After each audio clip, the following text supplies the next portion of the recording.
નમસ્કાર, હું પટેલ જગદીશભાઈ બી ગીયોડ ગામનો રહેવાસી છું, તાલુકો જિલ્લો ગાંધીનગર.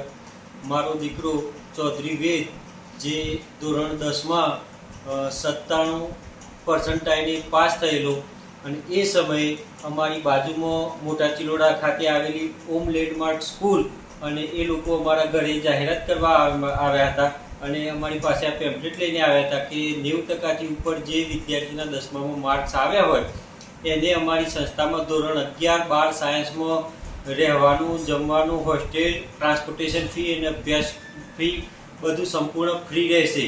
અને એ અન્વયે અમે કન્વિન્સ થઈ અને અમે ધોરણ 11 વિજ્ઞાન પ્રવાહમાં પ્રવેશ મેળવેલો.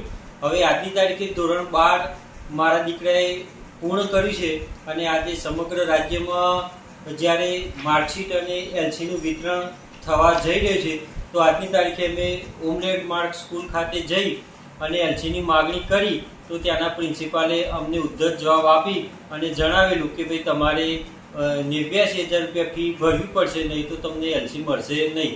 તો અમે પૂછ્યું કે કેમ સાહેબ, કારણ શું? અમારે તો ફ્રી કોર્સમાં અમે તો એડમિશન લીધું છે.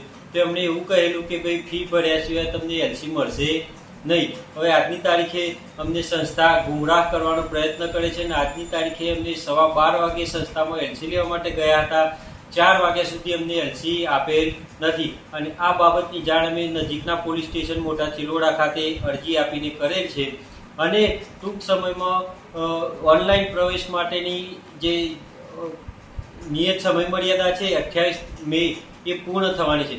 તો જો મને 2 દિવસમાં એલસી નહીં મળે તો હું મારા દીકરાનું ઓનલાઈન ફોર્મ જીકાસમાં કે એસીપીસીમાં ઓનલાઈન રજીસ્ટ્રેશન કરી શકીશ નહીં. તો આ મારી એક મોટી વ્યથા છે અને વહીવટી તંત્ર મને આ બાબતે મને યોગ્ય ન્યાય અપાવે એવી મારી રજૂઆત છે. અને મને જાણવા એવું પણ મળ્યું છે કે આ સંસ્થામાં મારા જેવા બીજા વિદ્યાર્થીઓના પણ એલસી આ લોકોએ અટવાઈને મૂક્યા છે અને એવો એક વિડીયો બીજો પણ મારી નજર સમક્ષ ઉપસ્થિત થયેલ છે. તેથી સરકારી વહીવટી તંત્ર પાસે એટલી જ આશા રાખું કે મને યોગ્ય ન્યાય અપાવશો. જય ભારત, જય શ્રી કૃષ્ણ.